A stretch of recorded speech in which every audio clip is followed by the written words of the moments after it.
Hey guys, it's Haley and welcome to another bookish video. Today is going to be my August wrap up. These are going to be all my thoughts on the 16 books that I read during the month of August. So let's get started with some stats. Obviously, I read 16 books this month. As for the genre, I read 3 horror, 7 thrillers, 3 contemporary, 2 romance, and 1 nonfiction.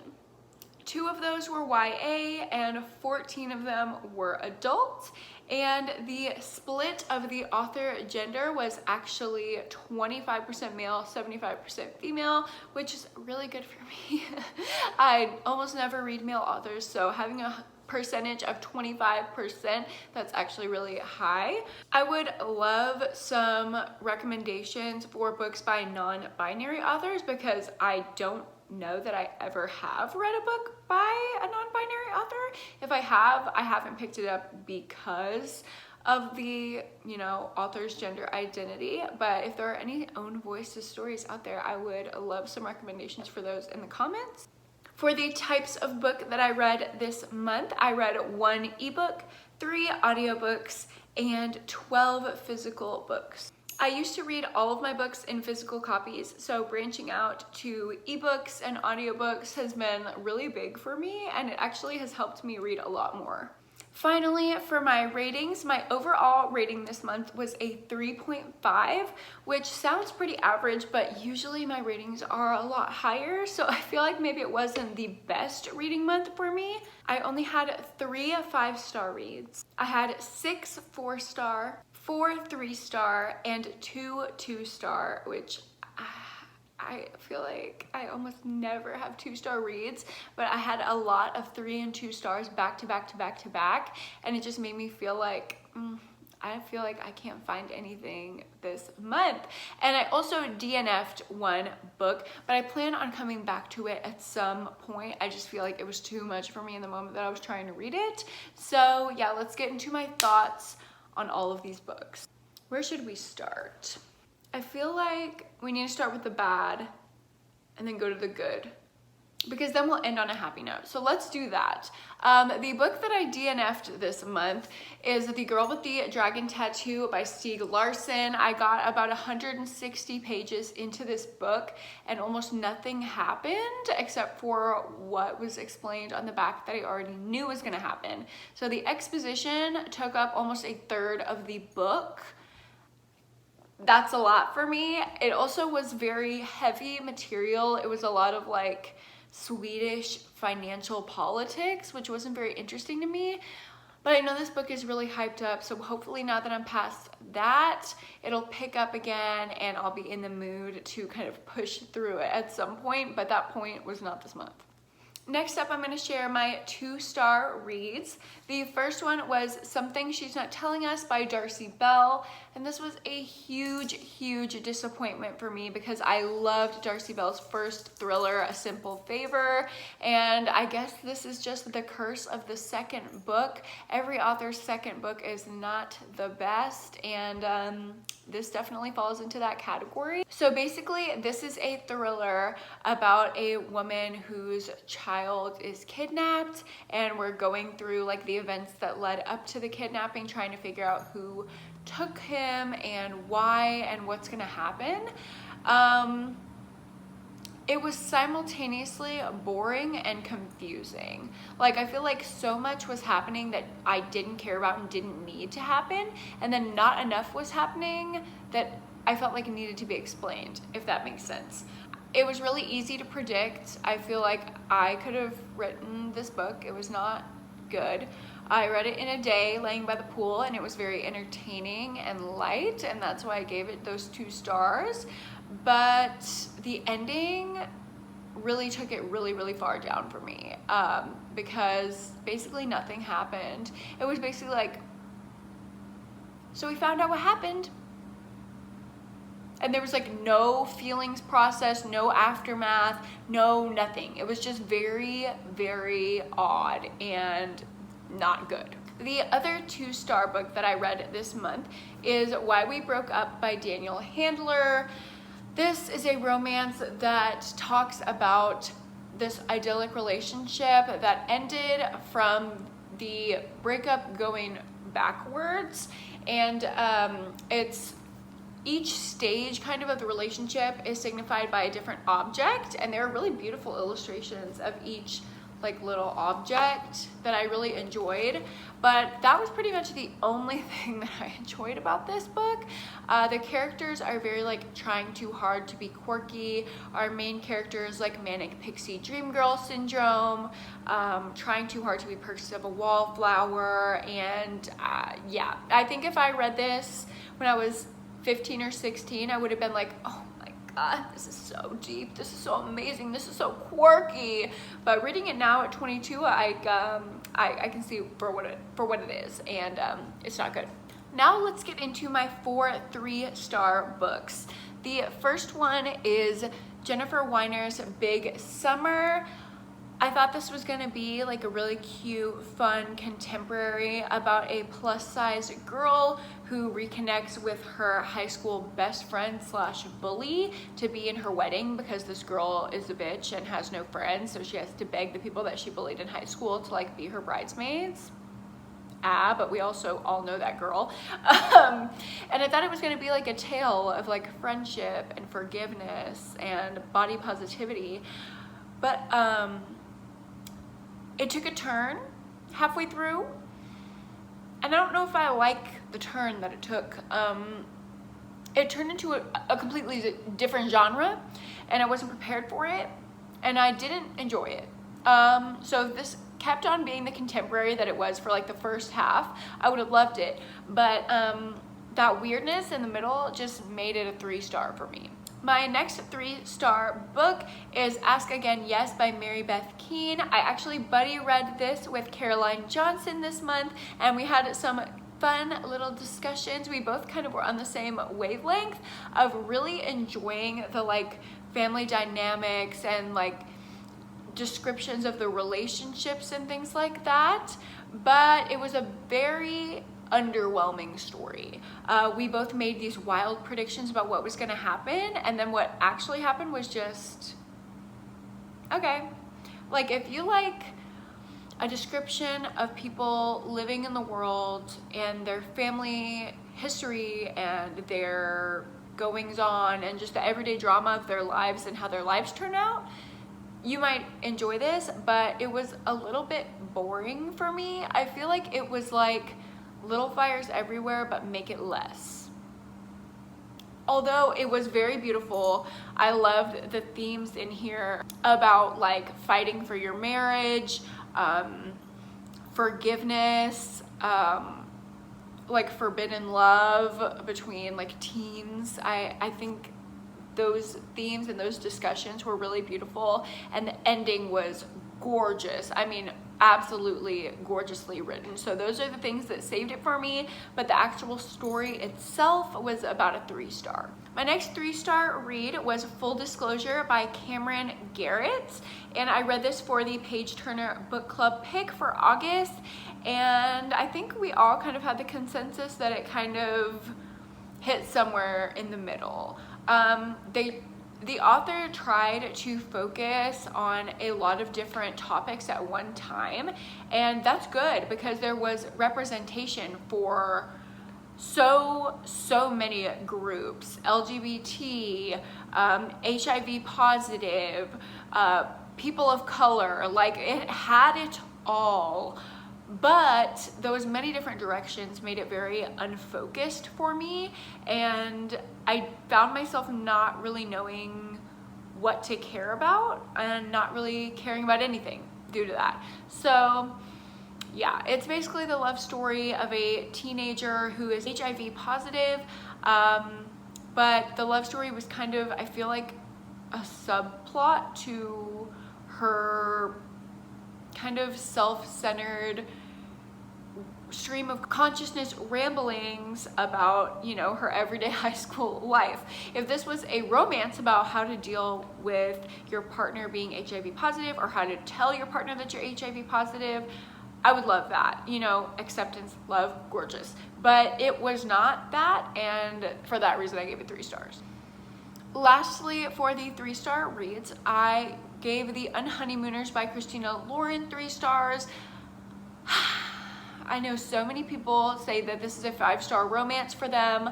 I'm starting to think that Christina Lauren, this author duo, is just not for me because I really did not enjoy this at all. I think I said this in another video, but for a romance to be good for me, it has to be in one of 2 lanes. The sexy hot lane or the emotional sweet lane. And I feel like this was neither. It was just like fluffy, cute nothingness, and I didn't care about the characters.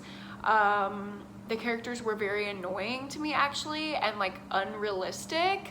Although I did like the body representation of being a curvy mid-sized woman. That was every time our main character talked about, you know, putting on a bikini and being a little bit insecure because she's not plus size, but she's like has a curvier body that doesn't match up with like Bella Hadid.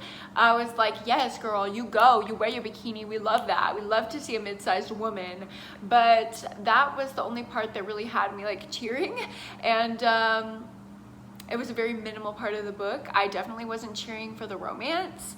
Also, I just don't think any of the characters are that likable. Even our main character, like, she did things in a very odd way that made her seem like very untrustworthy and cynical, and I don't like those type of main characters. So I don't know guys, this is my second Christina Lauren that I really did not enjoy. I mean, I gave it a 3-star because it was fluffy and, you know, a good time, a good read, but it just wasn't there for me. You know, I wasn't attached to the characters. I didn't care about the romance. It was kind of just a fun vacation time for me.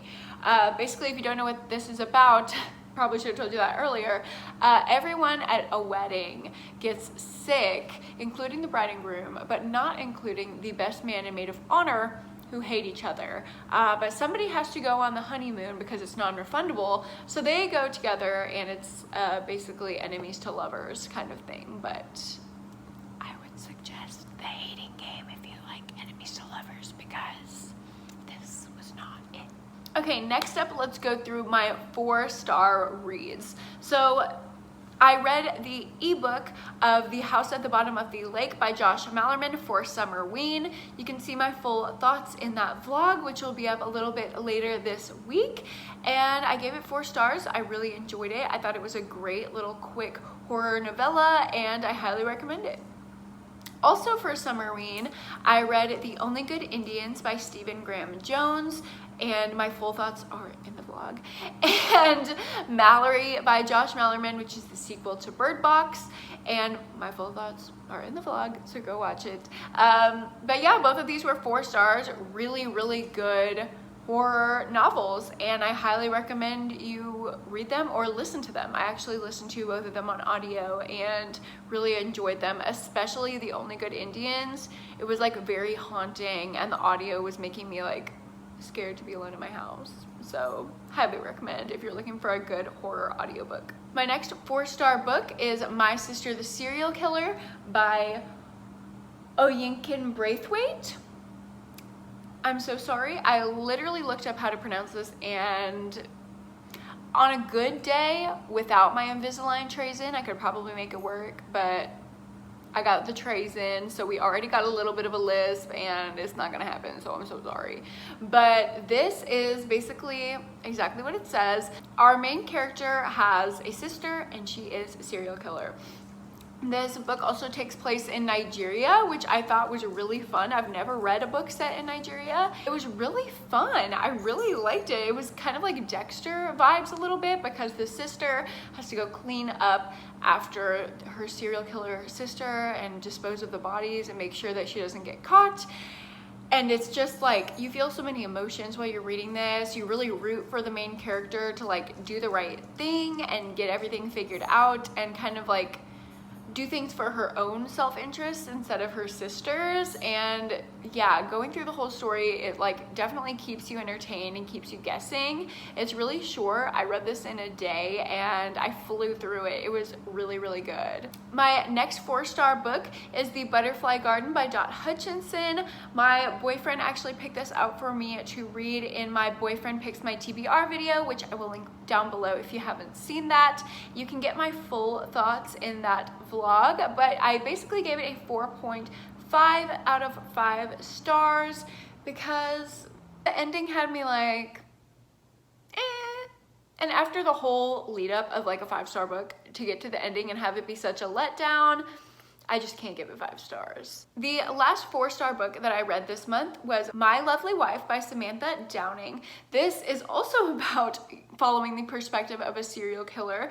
A man and his wife, his lovely wife, are serial killers, and you follow them as they try to not get caught and have a normal life, like raising their kids and living in the suburbs while also being killers. And you know, they start to keep secrets from each other. Maybe one kills without the other one, and it gets spicy, things happen. The ending was crazy and full of twists. I really enjoyed this book. This is also a 4.5 that I just rounded down on Goodreads.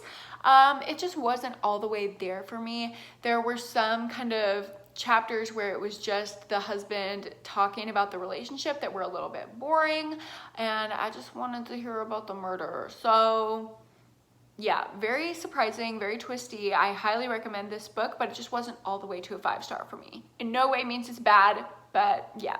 Also, I forgot to mention that I read these 2 books for a Bibliothon, and I really enjoyed that. It was during my finals week, so I couldn't read a lot, but I did participate with just these 2 books. Lastly, we have my 3 5-star reads of the month. First up, I bet this is no surprise to everyone, but The Good Daughter by Karen Slaughter I read this month for Summerween. You can see my full thoughts in that vlog once again.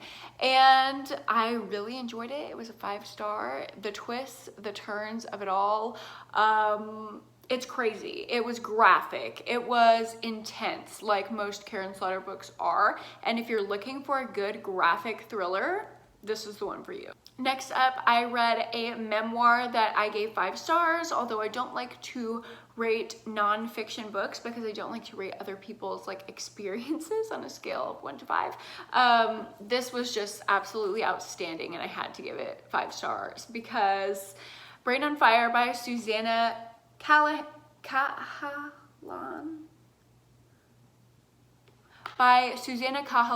is a gorgeous masterpiece that opens your mind to the way your brain works, the way that we see mental health, the way that we treat people who are undergoing a mental health crisis, and the fact that anyone can have a mental health breakdown, although that is not a clinical term, but you know, a breakdown at any point, and this is just one woman's experience of it happening to her, and I absolutely loved it. And lastly, my favorite book that I read all of August was Verity by Colleen Hoover, and I know that is a slightly controversial opinion. People either love this book or hate it, and I'm so happy to say that I love it. I gave it 5 stars.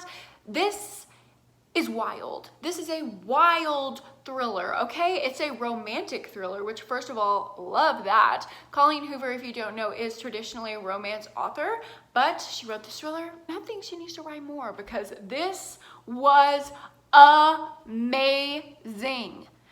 Amazing. The characters, I couldn't trust any of them. I didn't know who to trust. I didn't know what was gonna happen. The twists were crazy. I thought I had it figured out, and then something would happen. And then I thought I had that figured out, and then something else happened. And then at the end, oh my God, the end. Oh my God, the end. It had me questioning everything. I absolutely love this. Again, it's very horrifyingly graphic. So if you don't like that, don't read this, but I do like that, so I gave it 5 stars. That is everything that I read this August of 2020, the year of the reckoning, and I hope you enjoyed watching this wrap up, and thank you so much for sticking around and watching this whole video. I know it was kind of a long one, and don't forget to subscribe if you haven't. I will see you in the next one. Bye.